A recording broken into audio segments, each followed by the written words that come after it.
Kuzey'in büyülü şehri Tromsø'ya hoş geldiniz. Tromsø'da kuzey ışıklarına doyduk resmen. Gözyaşım akarken dondu. Hava o kadar soğuk burada.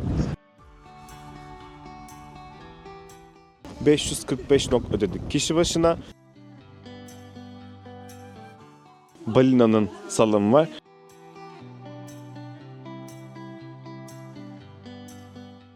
Aa, şuraya bak. Çıktı. Sen çok güzelsin ama senin boynuzların da çok güzel. Benden kaçma. Şimdi burada Rengeyet'i deneyeceğiz. Tromsø'ya gelmeniz için öncelikle Türkiye'den direkt olarak uçuş olmadığını bilmeniz gerekiyor. İstanbul-Oslo uçuşu ortalama 4 saat, Oslo-Tromsø uçuşu da yaklaşık 2 saat sürüyor. Yani toplamda 6-7 saatlik bir yolculuk sizi bekliyor. Oslo'dan direkt uçuşlar oldukça rahat ve sık sık yapılıyor. Şimdi biz Tromsø merkeze geldik. Tromsø merkeze havalimanından hemen taksiye atladık. 250 ile 270 nok arasında fiyatları değişiyor. Uber'den çağırdık bunu ama isterseniz bakın arkamda gördüğünüz gibi kırmızı otobüslerle buraya transferde yapabilirsiniz. Bu arada havalimanından burası yaklaşık bir 7-8 dakika falan sürdü. Biz Total Apartment Otel'de kalıyoruz. Odayı da birazdan göstereceğim. Odaya check-in'imiz saat 3'te başladığı için şu an gösteremiyorum. Saat 3'te odaya gittiğimizde otelimizde göstermiş olurum. Şu an Tromsø'nun şehir merkezindeyiz. Biraz merkeze dolanıyoruz. Belki bir şeyler yiyip belki bir şeyler içeceğiz. Ondan sonrasında artık planımız nasıl el verirse gezimize devam edeceğiz.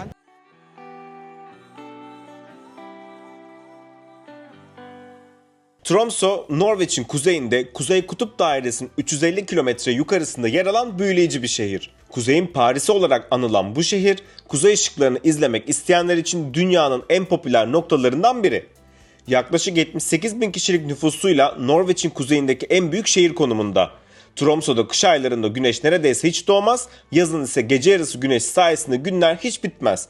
24 saat boyunca güneşin tadını çıkarabilirsiniz. Burası hem doğa tutkunları hem de kuzey kültürünü keşfetmek isteyenler için eşsiz bir yer.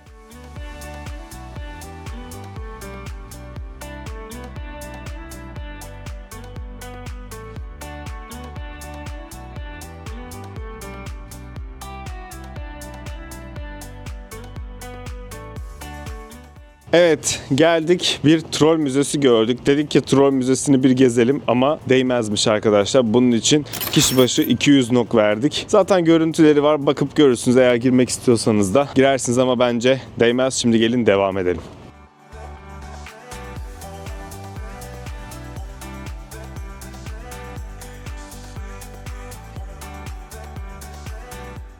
Evet, şimdi de şöyle bir hediyelik eşyaları gezelim. Bakalım Tromsø'dan ne alabilirsiniz sevdiklerinize. 2 tane karşılıklı böyle bir şey var. O diğer taraf bana biraz pahalı geldi. Bakın burası. Çünkü ilk önce oraya girdik biz. Oradaki fiyatlarla daha sonra buradaki fiyatları karşılaştırdık. Buradaki fiyatlar bize daha uygun geldi. O yüzden şimdi buraya giriyoruz. İsmi de Turist Shop Tromsø. Hadi gelin bakalım içeride neler varmış.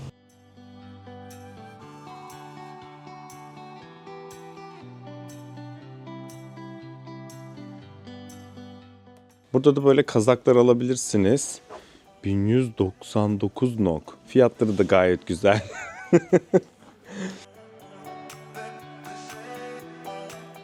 Şunlar bayağı güzelmiş. Eskiden böyle arabaların arkasında ya da önünde olurdu. Bizim sallanan köpekler vardı. Eski oldlar hatırlar, benim gibi yaşlılar. Onlara benziyor. Bunun fiyatı ne kadar? 659 nokmuş. Bayağı güzel duruyor. Evet, şimdi içeride böyle buraya özgü salamları tadabiliyorsunuz. Burada 2 tane farklı geyiğin salamı var. Burada da balinanın salamı var. Buraya geldiğinizde böyle tadıp sevdiklerinize alabilirsiniz burada. Hadi deneyelim bir tane. Balina salamı. Mus denilen geyiği deniyoruz. En sonunda normal geyik. Bir şey söyleyeyim, balinanın salamı çok daha güzel. Bu geyikleri sevmedim ben. Şimdi hemen dedik sıcak bir şeyler içelim, bir şeyler yiyelim. Kafe Böne'ye geldik. Burası Tromsø'nun en meşhur kafelerinden bir tanesi. Şimdi hazırsanız buraya giriyoruz. Bir şeyler atıştırıp bir şeyler yiyip ardından da Bakalım nereye gireceğiz? Bir plan düşündüm. İnşallah olursa.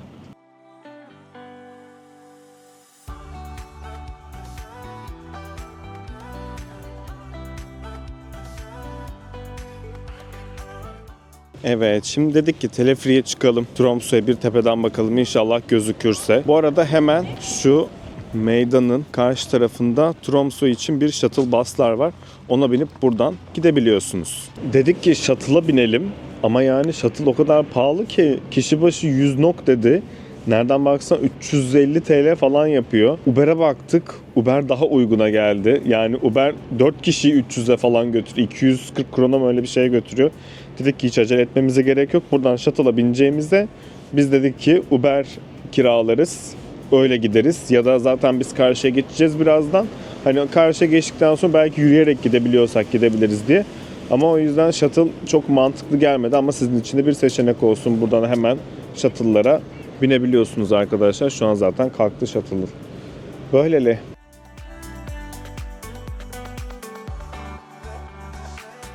Şimdi Tromsø'nun meydanındaki bir parkın içerisindeyiz. Bu parkın içerisinde de ünlü bir kaşifin heykeli var. Kim bu kaşif?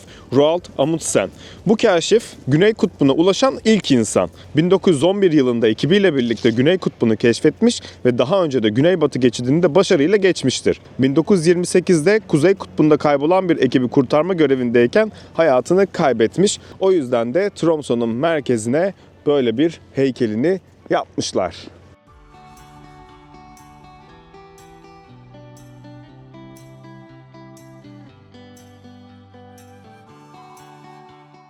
Evet, şimdi şehrin merkezinde gezerken Tromsø Katedrali'ne geldik. Bakın şu arkamda görmüş olduğunuz yer. Normal zamanlarda ziyaret edebiliyorsunuz ama ara ara içeride konserler oluyor.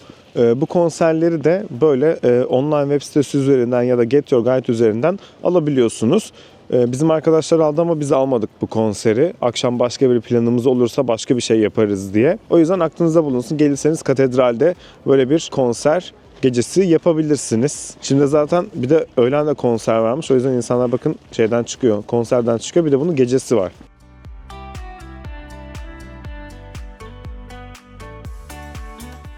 Yine bu arada katedralin etrafı da şöyle gördüğünüz gibi bir sürü hediyelik eşyacılar, dükkanlar, restoran, kafeler bolca mevcut. Şurada bir Sami Shop var. Belki içerisine girersek gösteririm size. Bu Sami kültürü burası için çok önemli. Zaten bizde planımızda var bir Sami kültürü deneyimi yaşamak. Orada zaten size detaylıca anlatırım Sami halkını, Sami kültürünü. Burada da Sami halkına ait böyle eşyaları bulabildiğiniz bir yer var. Dayanamadım ve sizi şimdi Sami Shop'a götürüyorum. Bakalım içeride neler bekliyor bizi. Şöyle karşıya geçelim. Bu arada Tromsø gerçekten çok güzel yer ya. Şu ana kadar bayağı beğendik. Eğer yemekleri de güzel olursa değmeyin keyfimize.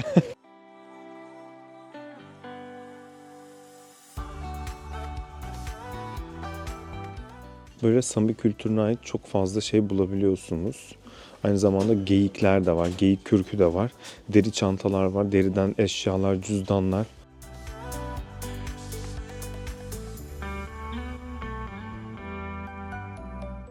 Şöyle bakın çantaya falan asabilirsiniz. Kaç nok bunlar? 169 nokmuş. Böyle kuzey ışıklarına dair tişörtler, şeyler, her şey var. Bayağı da büyükmüş. Arkaya kadar da gidiyor burası. Böyle eve hediyelik almak isterseniz şöminenin önüne falan çok güzel olur. Bu arada bunlar inanılmaz sıcak tutuyor. Biz daha önce bunu rengeyi kızağı yaptığımızda üzerimize örtmüşlerdi ve gerçekten hiç üşümedik. Bayağı sıcak tutuyor. Fiyatı da 1495 NOK. Bu 1295. Çeşidine göre fiyatları değişiyor burada.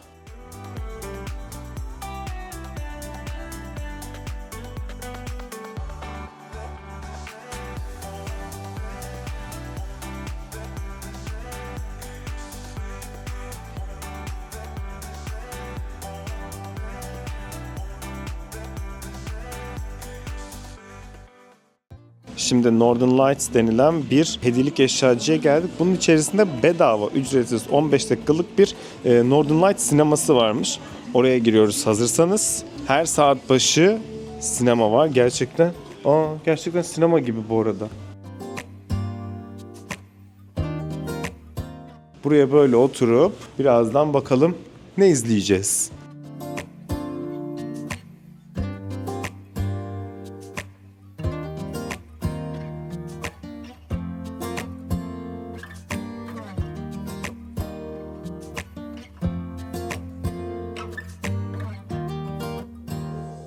Bu arada bir de pazar olduğu için de bazı dükkanlar kapalı. Bir de aslında yarın görmek lazım. Pazartesi, salı bakalım hafta içi nasıl buraları diye. Ama şu anda da gayet canlı ve kalabalık. Büyük ihtimal zaten çok turistik olduğu için. O yüzden çok fazla yer kapalı değil ama yine de birkaç kapalı olan dükkanlar var.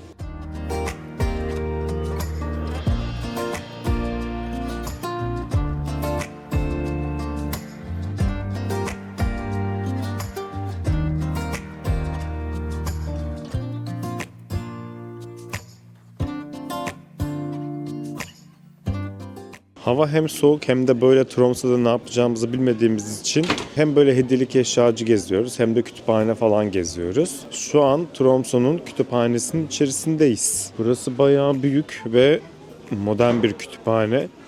Burayı dedik böyle bir gezelim. Yavaş yavaş böyle ilerliyoruz Tromsø'da. Hem şehri geziyoruz hem şehri böyle tanıyoruz.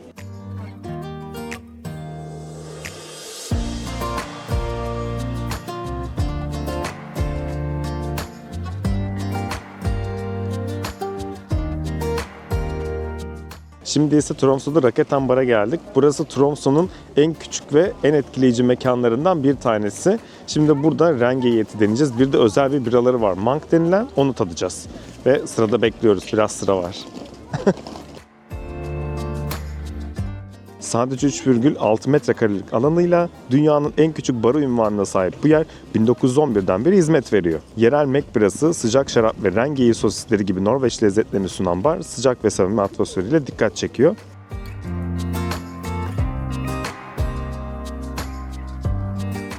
Evet, şimdi sosislimizi yedik. Bana kalırsa Bergen'de yediğimiz çok daha güzeldi. Buradakinin içerisi berili değil, bu sefer pancarlı bir sos yapmışlardı. Bir de yanına lokal biralarını denedik. Hep ikisine 2 tane rengekli sosisimiz, 1 tane biraya da 190 NOK verdik. Tromsø'ya geldiğinizde denemeniz gereken lezzetlerden bir tanesi de burası. Evet, havada yavaş yavaş kararmaya başladı. Saat 1.30-2 gibi hava burada kararıyor şu an. Bu arada otelimize gidiyoruz şimdi. Saat 3'te check-in yapacağız. Otelde de şöyle saçma bir şey var. Otele erken varırsan bagajlarını bıraktığında ekstra 100 NOK ödüyorsun. Çok garip geldi. Zaten biz otelde konaklıyoruz. Konaklamanın parasını verip neden 100 NOK ekstradan bagajlar için ödüyoruz bilmiyoruz. Ama şimdi check-in'imizi yapmaya otelimize gidiyoruz.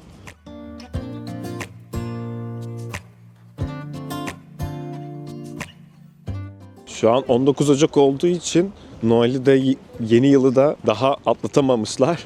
O yüzden bazı yerlerin böyle süslemeleri binaların üzerinde duruyor. O da Tromsø'ya çok güzel bir hava katmış. Güzel şehir ya Tromsø. Sevdim ben burayı.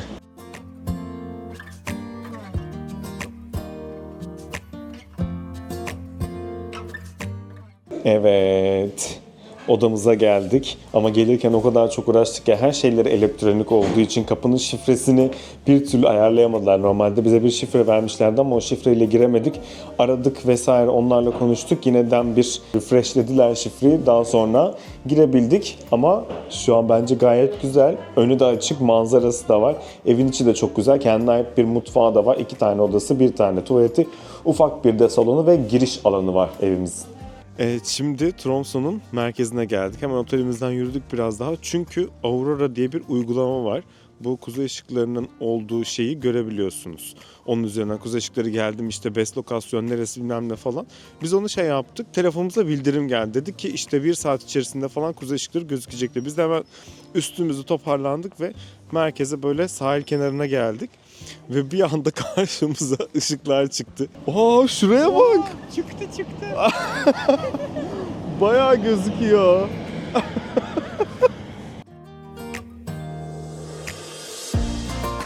Wow. Arkadaşlar gözüküyor şu an. Geldiğimiz ilk gün, ilk gece bu ışıkları burada gördük. Hiçbir şey yapmadan sadece otelimizden çıktık ve sahilde yürürken buna ulaştık. Bu tabii ki de bizim için güzel oldu. Şimdi bakın herkes burada ışıkları avlamaya çalışıyor buradan. Çünkü şu an bayağı iyi bir saatler. Hava açtığı zaman insanlar kuzey ışıklarını görebiliyorlar. O yüzden biz de şimdi buradayız. Bakalım belki daha güzel görüntüler elde edebiliriz ama edemezsek zaten yarın ilk önce bir fiyort turumuz var. Fiyort turumuzdan sonra kuzey ışıkları avımız var.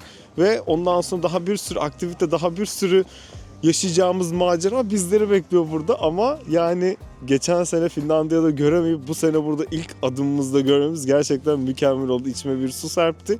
Ama yetiyor mu? Tabii ki de yetmiyor. O mükemmel fotoğrafları burada çekilmek istiyoruz. Şimdi gelin hadi devam edelim. Belki daha güzellerini ilerleyen saatlerde yakalayabiliriz. Çok heyecanlı. Yani gerçekten inanılmaz bir olay. Bakar mısınız şuraya? Bütün herkes telefonlardan şu an kuzey ışıklarını yakalamaya çalışıyor. Telefonunuzdaki gece modunu en yükseğe getiriyorsunuz ve öyle fotoğraf ve video çekebiliyorsunuz kuzey ışıklarında. Eğer telefonla çekim yapabiliyorsanız. Ben şu an kendi kameramla ekstradan şurada yakalamak için bakın başka bir kamera kurdum. Bir de telefonla her türlü yakalamaya çalışıyorum. Yani o ışıklar elinde sonunda görünecek güzelce. Çok güzel değil mi? Şurada biraz böyle bir ışık süzmeleri var ama bakalım bekliyoruz. Daha saat çok erken. Şu an saat daha 8.30. Gece ilerleyen saatlerde hava bir açıyor, bir kapanıyor, bir bulutlanıyor, bir açılıyor falan. Bakalım şansımız yaver giderse daha net görebileceğiz inşallah diye düşünüyorum.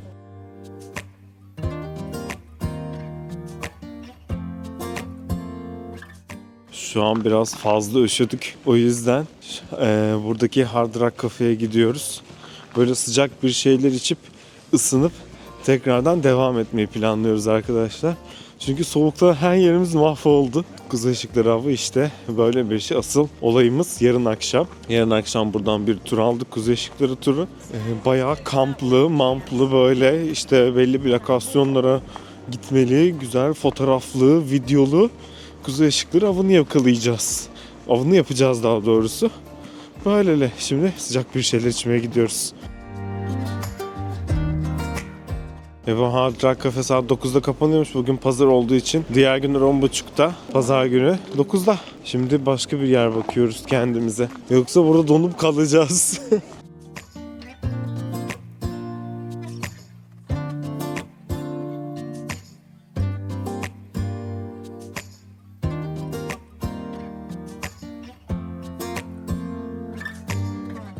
Evet arkadaşlar, Tromsø'daki ilk günümüzü tamamlamış bulunuyoruz. Şimdi artık otelimize geçiyoruz. Yarın sabah fiyort turunda görüşmek üzere. Hoşça kalın. Kar gören masum İzmirli.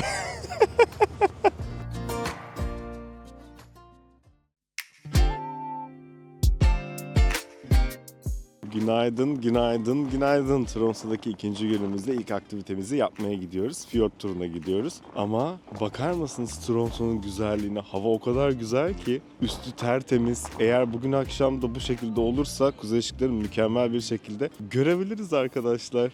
Bakın şöyle gösteriyorum size arkayı. Hop, bugün öğlen buraya geliyoruz. Öğlen buraya geldikten sonra biraz şehir turu, karşı tarafa Arctic Katedrali falan gideceğiz. Ama şimdi gelin sizi ilk önce nereye götürüyorum? Fiyort turuna götürüyorum.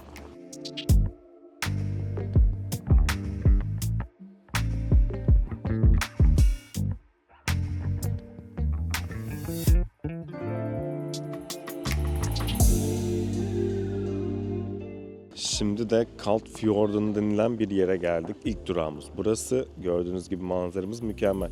Böyle yaklaşık bir 7-8 tane durak gezeceğiz galiba. Öğlen saat 2'ye kadar fiyortları keşfedeceğiz buradaki. Şu anda da Tromsø'ya en yakın yer olan Kaldenfjord galiba. Oraya geldik. Hemen şöyle sizi biraz manzarayla baş başa bırakıyorum.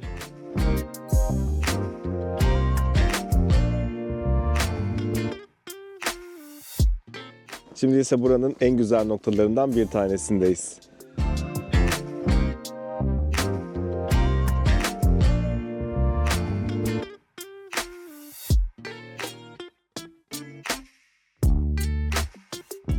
O kadar çok karın içine gömüldük ki grup foto çekiliyoruz.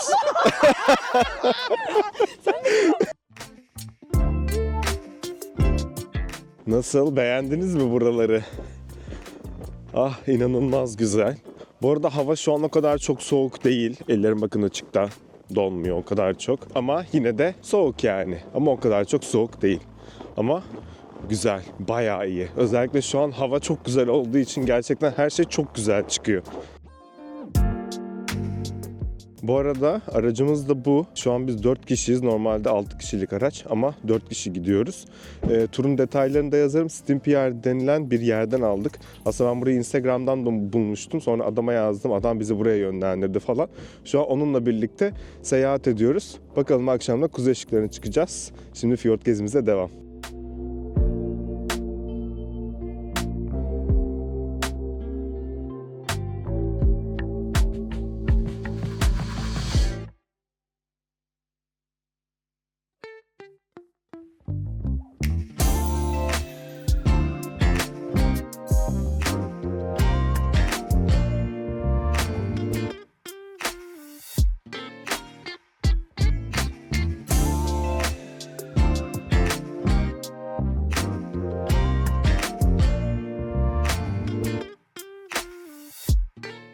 Şimdiki durağımız ise Grøtfjord arkadaşlar. Burası normalde yazın insanlarla hınca hınç doluyormuş. Buradan insanlar denize giriyorlar. Hem de ren geyikleriyle birlikte burada hem denize girip hem de ren geyiklerini görebiliyorlarmış.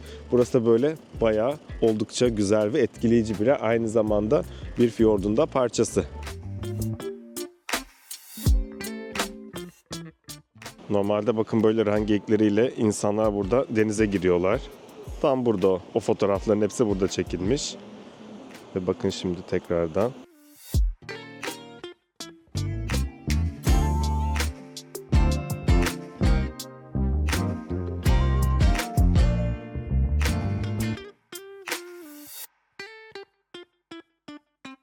Şimdi hava çok soğuk. O yüzden böyle sıcak çikolata ikram ettiler. Turumuzun içerisinde bunlar da mevcut.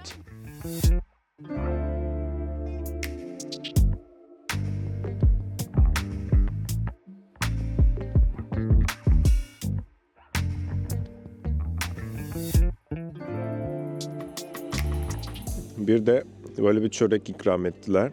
Hem çörek hem de sıcak çikolata. Bu güzel manzaranın tadını çıkarıyoruz.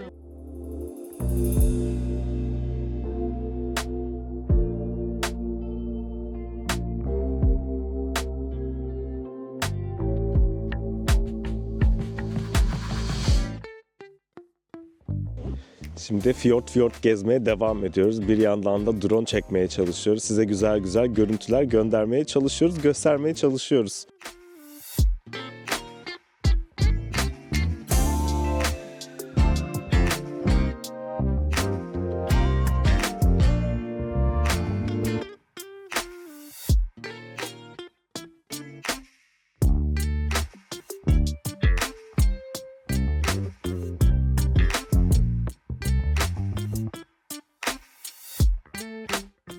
Evet, artık son durağımız Replicated denilen bir yere geldik. Buranın manzarası gerçekten inanılmaz arkadaşlar. Özellikle şu an saat 1'e yaklaşıyor. Gün batımı da yaklaşıyor. Hava biraz kızarıyor.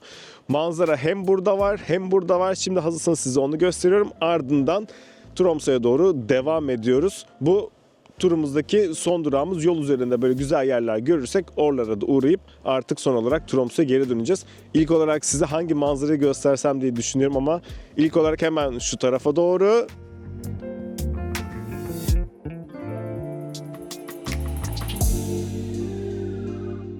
Ve şimdi ise bir diğer güzel fiyord manzarasıyla karşınızdayız arkadaşlar.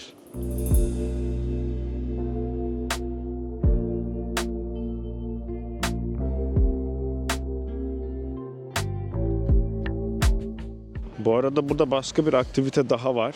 Hemen size onu da gösteriyorum. Bakın şu arkamda gördüğünüz dağ var ya, şu taraf.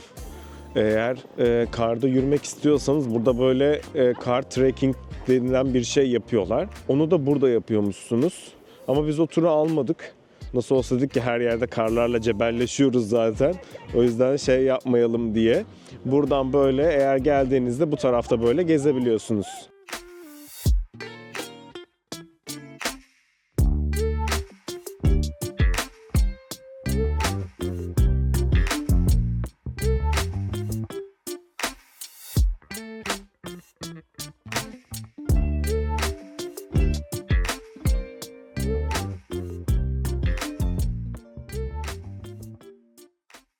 gözükmüyor olabilirim şu an ama inanılmaz soğuk. Şu an eksi 16 falan derecelerdeyiz. Yemek yemeye gidiyoruz. Hadi bakalım neler olacak. Buranın meşhur bir restoranı varmış. Deniz ürünlerini çok güzel yapan. Saat 5'te açılıyormuş ama. İlk önce bir alışveriş yapacağız. Şampuanımız yok. Şampuan alacağız. Sonra yemek yemeye gideceğiz. Saat 6'da da kuzey ışıkları avına çıkacağız.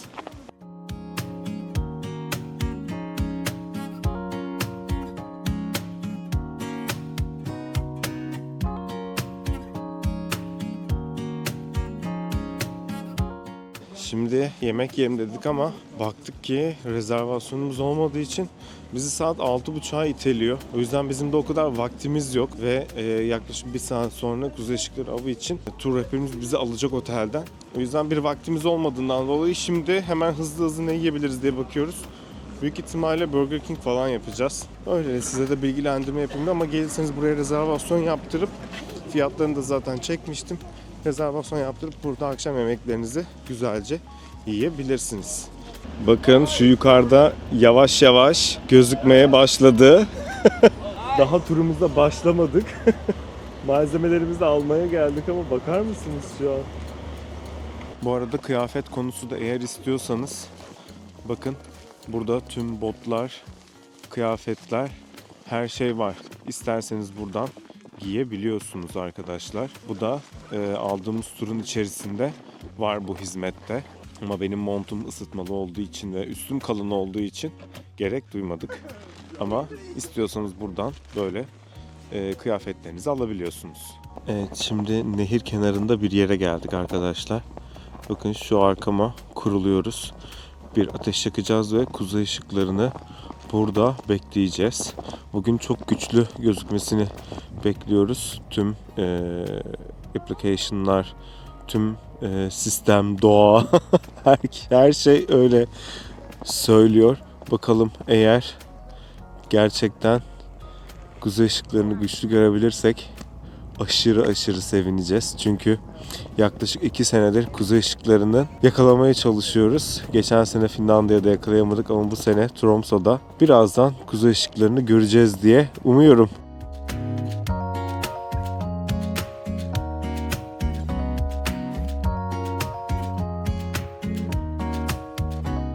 Şu an görüyor musunuz bilmiyorum ama bakın bizim olduğumuz yer şu an aslında görüyoruz. Hem de bu şekilde. Ama kamerada çıkmıyor. Suratımız inanılmaz yandı. Ve şu an daha iyi görebilmek için başka bir yer daha var. Oraya gidiyoruz. Ama inanılmaz üşüdük. Biraz da yorulduk. Aslında güzel fotoğraflar çekildik. Ama video maalesef ki olmuyor. Şehir merkezinde sizin için güzel bir video çekmiştim. Orada belirgindi. Ama burada biraz daha profesyonel kameralarla yapılması gerekiyor bu işin. Ama elimizden geldiğince deniyoruz. Bakalım nasıl olacak. Nasıl ama? Güzel değil mi burası böyle? En bol kuzey ışığı olan vlog olabilir mi bu acaba gerçekten?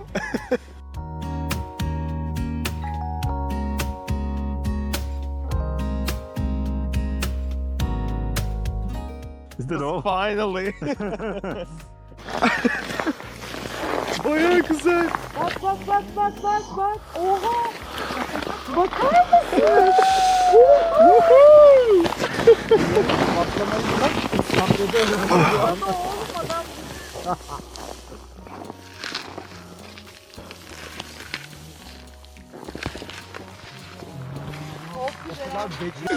Başardık. Penguenler. Günaydın. Dün akşamki güzel kuzey ışıklarından sonra şimdi de sabah kalktık. Nereye gidiyoruz? Buralara geldiğinizde olmazsa olmaz yapmadan dönmemeniz gereken saunaya gidiyoruz. Saunada biliyorsunuz ki ilk önce bir ısınıyorsunuz iyice. Ardından böyle buz gibi suyun içerisine giriyorsunuz. Ve artık donacak mıyız yoksa hayatta kalacak mıyız bilmiyoruz. Ama şimdi hazırsanız sizi saunaya götürüyorum. Evet, saunamıza geldik. Otelimize yaklaşık 300 metre uzaklıkta. Pus denilen bir sauna. Bakın hemen gördüğünüz tam şurası. Birazdan Oraya gideceğiz ama hava şu an gerçekten -14 falan. Bilmiyorum bunu nasıl yapacağız ama umuyorum ki başaracağız arkadaşlar.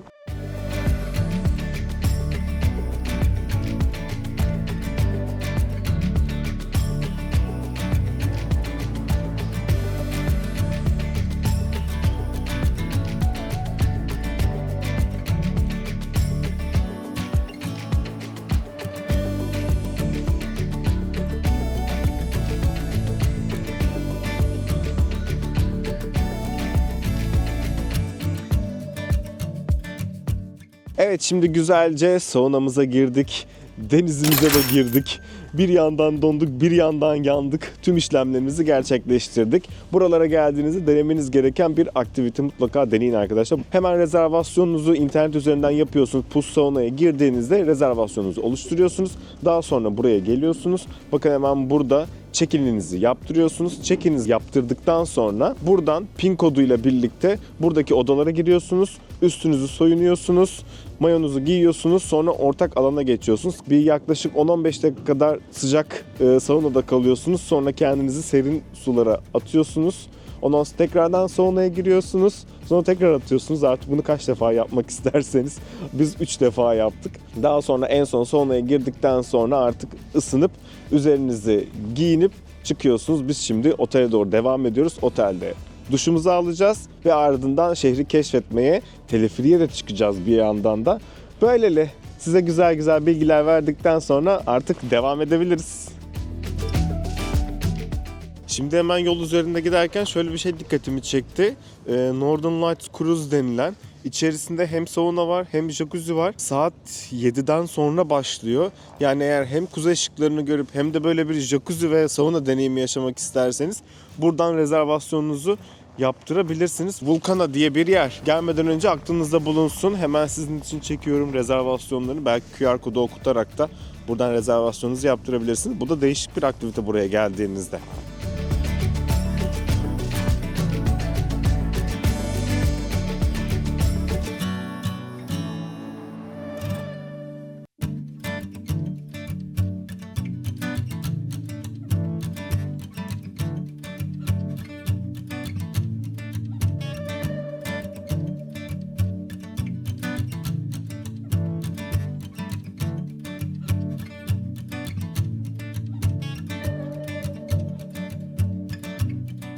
Evet, Tromsø'ya geldiğinizde yapmanız gereken bir diğer aktivite. Teleferikle yukarıya çıkıp şehri tepeden izlemek. 545 NOK ödedik kişi başına. Eğer sizler de Tromsø'ya gelirseniz bu güzel manzarayı kaçırmayın lütfen.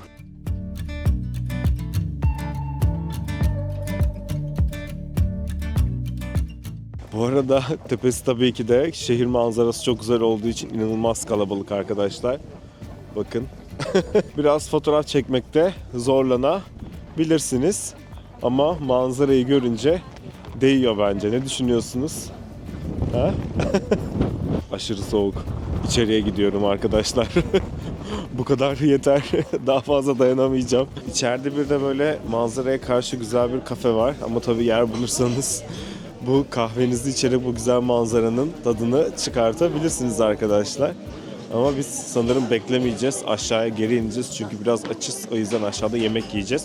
Size burayı gösterelim dedik ve bu güzel manzaranın da biraz tadını çıkartıp sonra şehre devam ediyoruz.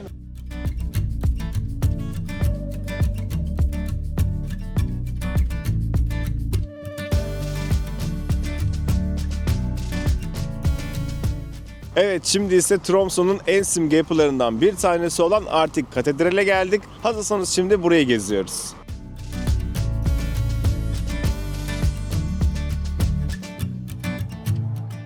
Bu arada buraya giriş ücretli. Kişi başı 80 NOK ödedik. Bilginize gerek var mı? Bence yok. Ama çok merak ediyorsanız gösteriyorum.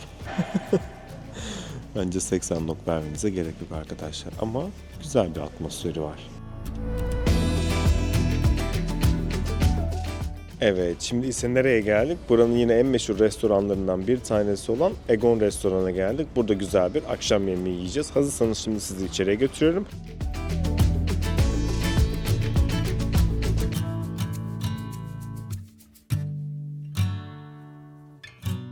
Evet, Norveç'e geldiğinizde mutlaka uğramanız gereken marketlerden bir tanesi de normal. Biz şu an Tromsø'dayız. Tromsø'daki şubesine giriyoruz ama Oslo'da da vardı. Oslo'da da girmiştik ama size çekmemiştim. Şimdi Tromsø'ya gelmişken dedim ki size bir çekelim. Burası bizim böyle gratis gibi düşünebilirsiniz. Watsons gibi düşünebilirsiniz. İçeride aradığınız her şeyi burada kolayca bulabiliyorsunuz. Şimdi hazırsanız size içeriği gezdirin bir 5 dakika.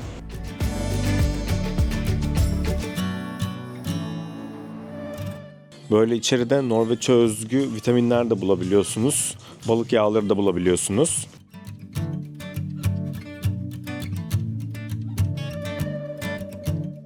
Bir de buralara gelirseniz bizim gibi böyle bir yer kiralarsınız. Hafif de biraz keyif yapmak isterseniz alkol satışı ile ilgili burada öğrenmeniz gereken bir bilgi var.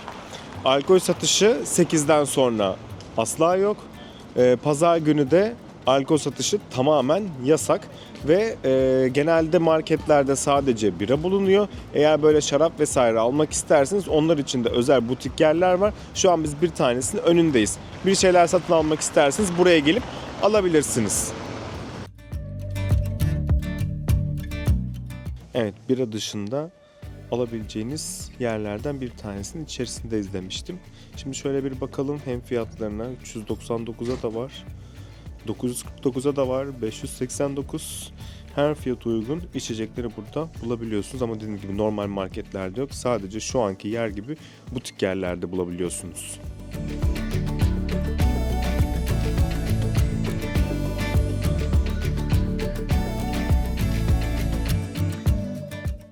Bu arada yemeklerimizi yedik. Gerçekten lezzetli. Bütün herkes yemeklerini çok beğendi. Şimdi ise nereye gidiyoruz biliyor musunuz? Geyikleri beslemeye gidiyoruz. Aynı zamanda geyiklerle birlikte kuzey ışıkları avına çıkıyoruz yine. Bu gece de. Dün gece yeterliydi. Ama dedik ki hem bir geyikleri besleyelim hem de geyiklerle farklı bir aktivite yapalım. Hem de Sami kültürünü böyle yakından bir deneyimleyelim dedik. Böyle de şimdi devam ediyoruz. Samiler Kuzey Avrupa'nın yerleri ve Norveç, İsveç, Finlandiya ile Rusya'nın kuzeyinde yaşıyorlar. Yüzyıllardır rengi yetiştiriciliği, balıkçılık ve avcılıkla geçiniyorlar. Kendi bayrakları, kıyafetleri ve dilleri var. Hatta birkaç farklı lehçesi de bulunuyor. Ama zaman içinde asimilasyon politikalarına maruz kaldıkları için dillerini ve kültürlerini korumak için mücadele etmek zorunda kaldılar. Neyse ki bugün özellikle Norveç ve İsveç'te kendi parlamentoları var ve haklarını savunabiliyorlar. Geleneksel kıyafetleri, doğayla iç içe yaşam tarzları ve joik dedikleri kendilerine özgü müzikleriyle tanımlıyorlar. Elimden de yemedi. Evet, şu anki aktivitemiz ren geyiklerini beslemek ve Sami kültürünü deneyimlemek arkadaşlar. Bunlar tok galiba. Sen tok musun? Gel buraya. Elden asla yemiyorlar. Allah. Savaşmayın. Biraz da sevsem seni olur mu böyle? Tamam, teşekkür ederim. Ay, aralarına giriyorum. Boynuzlu gel. Sen çok güzelsin ama senin boynuzların da çok güzel. Benden kaçma. Gel sen de gel. Sen bebeksin gel. Gel gitme. Gel hadi. Ay. Ama bir dakika. Bir tane var.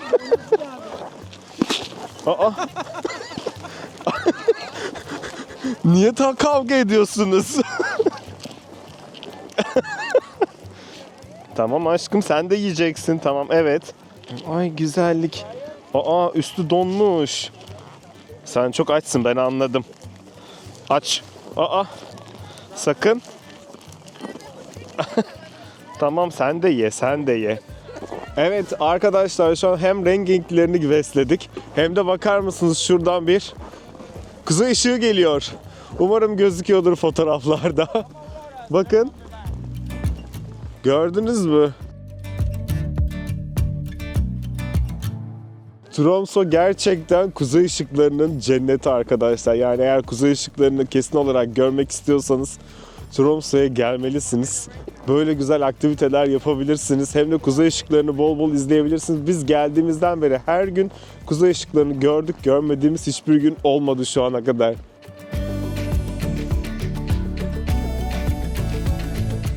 Evet şimdi ren geyiklerini besledik. Biraz da kuzey ışığını gördük. Fotoğraflarımızı çekildik. Sonra böyle bir Tekrardan kapalı alana geldik. Hem sıcak çikolatamız hem kurabiyemiz hem de burada yanan sıcacık ateşimiz var. Şimdi biraz buranın keyfini çıkartıyoruz. Sonra gezimize kaldığı yerden devam.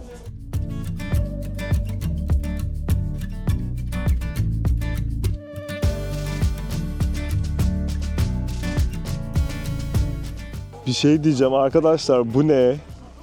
Bu ne? Şuna bakar mısınız? Allah, telefonun ışığını da yakıyorum ki bir yandan suratımda gözüksün diye. Bakın. Nasıl ama? İnanılmaz. Tromsa'da kuzey ışıklarına doyduk resmen. Oo, tepedekine bak bak bak bak. İnanılmaz. Bildiğin şov yapıyor şu an gökyüzü bize. Bak. Şov yapıyor şu an. Aman tanrım. Oo, çok iyi. Kuzey ışıkları şov yaptı.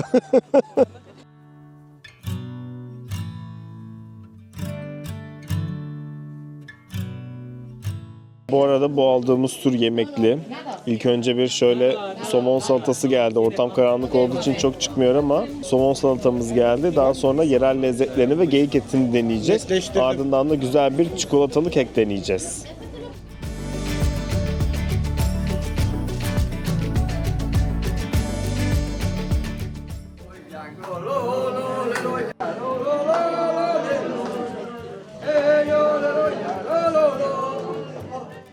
Evet arkadaşlar, bu aktivitemizi de tamamladık.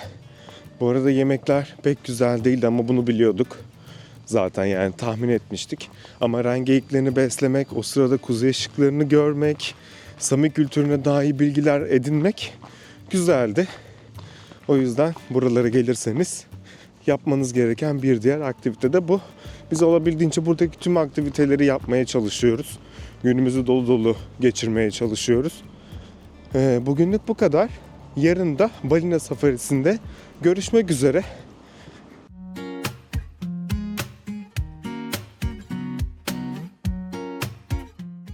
Günaydın, günaydın, günaydın arkadaşlar. Geldiğimiz günün en soğuk havasını yaşıyoruz. Bugün eksi 16 derece. Sabah erkenden kalktık. Şu an saat daha 8.30 civarı. Balina safarisi için gemimize bindik. Şimdi fiyortların arasından böyle balinaların olduğu yere doğru ilerliyoruz. Şansımız varsa balinaları burada görmeyi planlıyoruz. Bu turu Get Your Guide üzerinden bulmuştuk. Tüm bindiğimiz, işte kullandığımız, gittiğimiz tüm turların her şeyin detaylarını videonun altındaki açıklamalarda bulabilirsiniz. Oraya detaylıca yazıyorum. Aynı zamanda beni Instagram'dan, YouTube'dan, her yerden takip etmeyi unutmayın lütfen. Hepsi Gezgin Bir Şef, Şef İngilizce. Ve şimdi hadi bakalım balinaları görebilecek miyiz? Balina safarimiz başlasın.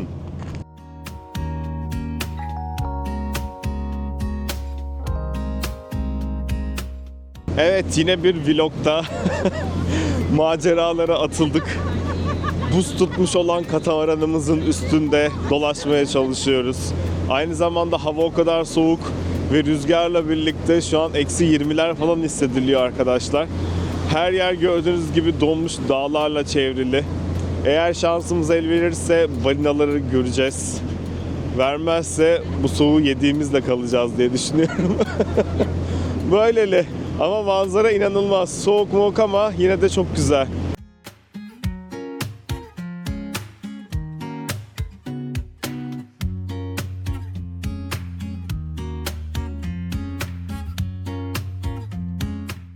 Havanın ne kadar soğuk olduğunu size gözyaşımın donmasından gösterebilirim arkadaşlar.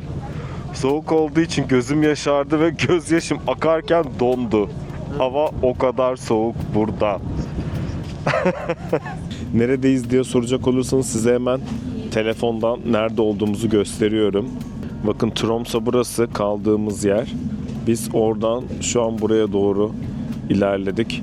Bunun üstü zaten artık neresi biliyor musunuz? Kuzey Buz Denizi.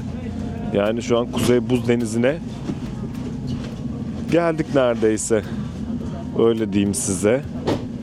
Bakın, tam olarak şu fiyortların, adaların içerisinde seyahat ediyoruz. Aha! Yeah! Woohoo!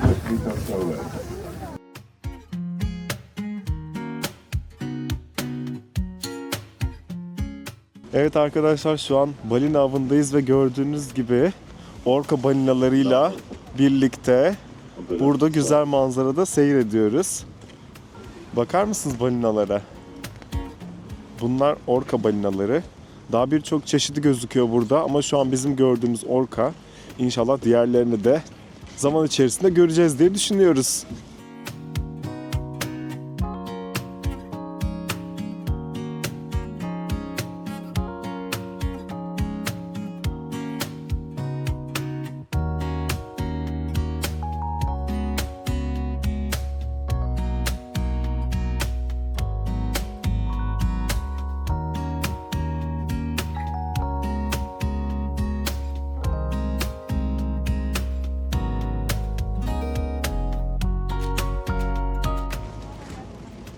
Evet, neredeler? Ara ara böyle gelip gidiyorlar, kayboldular şu an. Bakalım nereden çıkacaklar. Az önce bayağı bir yaklaştılar bulunduğumuz katamarana. Ara ara böyle yaklaşıp uzaklaşıyorlar.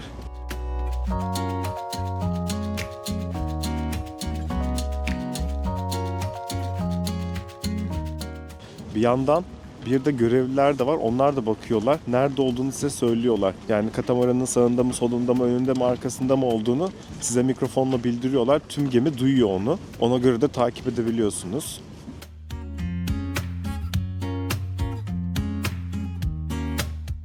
Orka balinalarını gördükten sonra tam dönüş yoluna geçmiştik ki bir anda kambur balina çıktı karşımıza.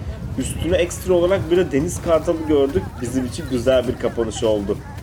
Evet, şimdi balina safarimizi gerçekleştirdik arkadaşlar. Balinaları gördük. Şimdi yavaş yavaş artık Tromsø'ya geri dönüyoruz. Geminin içerisinde bu arada küçük bir kafe var. İçerisinde böyle yiyecekler var, sıcak içecekler var. Onlarla karnınızı doyurabilirsiniz. Sıcak sıcak bir şeyler içebilirsiniz.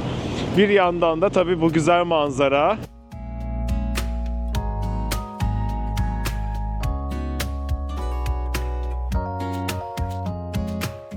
Evet, şimdi nereye geldik? Polleria Akvaryum'a geldik. Buraya gelirseniz saat 4'e kadar gelmenizi tavsiye ederim. Biz 4'ü geçirdiğimiz için giremedik arkadaşlar ama görüntüleri bulabilirsem ekleyeceğim ben sizler için. Balina safarimiz anca bitti. O yüzden yetişemedik saat 4'e. Neyse, biz şimdi yemeğe gidiyoruz, ardından otele. Yarın sabah İstanbul'a uçuşumuz var. Dönüyoruz artık. Evet, şimdi hava soğuk olunca tabii ki de AVM'ler burada önem kazanıyor arkadaşlar. Bir AVM var sanırım, ismi Alti'ydi yanlış hatırlamıyorsam ama girişini çekeceğim zaten size, adını da yazarım buralara bir yerlere. Buraya gelirseniz bu AVM'den güzelce bir alışveriş yapabilirsiniz. Hem normal market de var içerisinde, mutfak eşyaları, kozmetik ürünleri. Bir AVM'de aradığınız her şeyi bulabiliyorsunuz. Eğer böyle size çok soğuk gelirse bu taraflarda böyle içeriye girip hem ısınabilir hem de şu mağazalardan şöyle güzelce alışverişlerinizi yapabilirsiniz.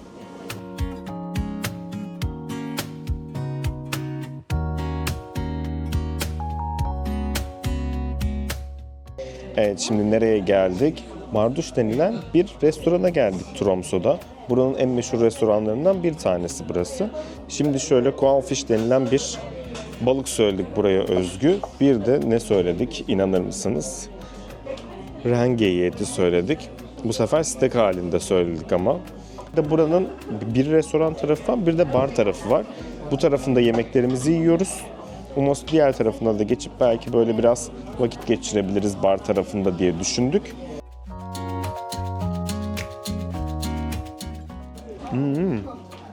Balık çok güzel.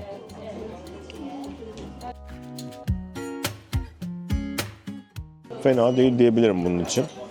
Ama balık çok daha güzeldi bu arada. Evet, hemen kütüphanemiz burada. Onun yanında yemek yediğimiz yer ve onun yanında da Barduş'un barı. Sizler de Tromsø'ya geldiğinizde buraları ziyaret edebilir. Burada yemek yiyebilir. ve burada da güzel vakit geçirebilirsiniz. Şimdi ise güzel de bir kar yağmaya başladı. Biraz şöyle size şehrin merkezini gezdireyim. Ardından otele geri dönüyoruz.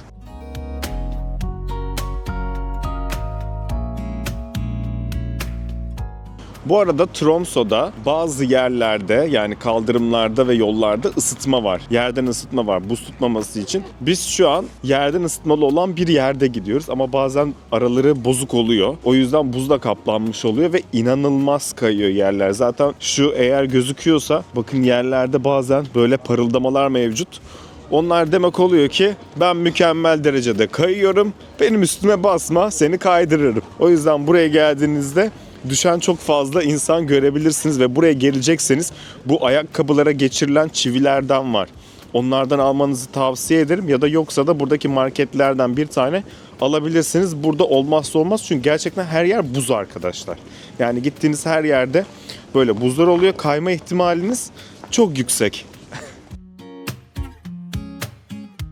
Şimdi Kiwi diye bir markete geldik. Buraların en meşhur ve en uygun fiyatlı marketlerinden bir tanesi. Norveç aslında neyiyle meşhur biliyor musunuz? Özellikle bu tarafta neyiyle meşhur? Pizzasıyla meşhur. Ama dondurulmuş pizza. Bizim de tur rehberimiz söyledi. Şu an görünce aklıma geldi. Hemen dedim sizinle paylaşayım. Bakın şu Grandiosa denilen pizzalar. Bir de evet şu peynirler var. Bu peynirleri de buraya geldiğinizde deneyin. Yani tadı çok iyi mi? Bence iyi değil. Ama geldiğinizde denemeniz gereken lezzetlerden. Buraya özgü. Bakın burada da rengeyi eti var. Şey olarak dondurulmuş bir şekilde satıyorlar hazır pişirilebilen.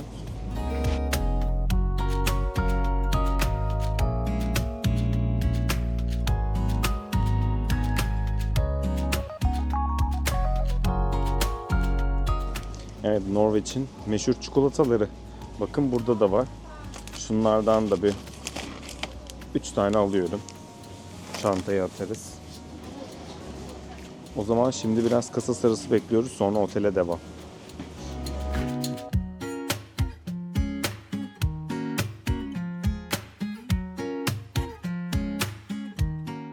Evet, bir maceranın bir vlogun daha sonuna geldik arkadaşlar. Buraya kadar izlediyseniz çok teşekkür ediyorum. Yorumlarınızı ve beğenilerinizi bekliyorum videonun altına. Aynı zamanda sormak istediğiniz bir şey varsa videonun altına ya da Instagram DM üzerinden bana sorabilirsiniz. Her zaman her şekilde yardımcı olmaya çalışıyorum sizlere. Gerçekten çok güzel bir tatil oldu bizim için. Güzel maceralar, güzel deneyimler edindik. Geçen sene göremediğimiz kuzey ışığını burada bolca gördük. Gerçekten o yüzden çok mutlu oldum. Şimdiden YouTube kanalını, Instagram'ı takip edip beni izlemeye devam edin. Kendinize çok iyi bakın. Bir sonraki vloglarda görüşmek üzere.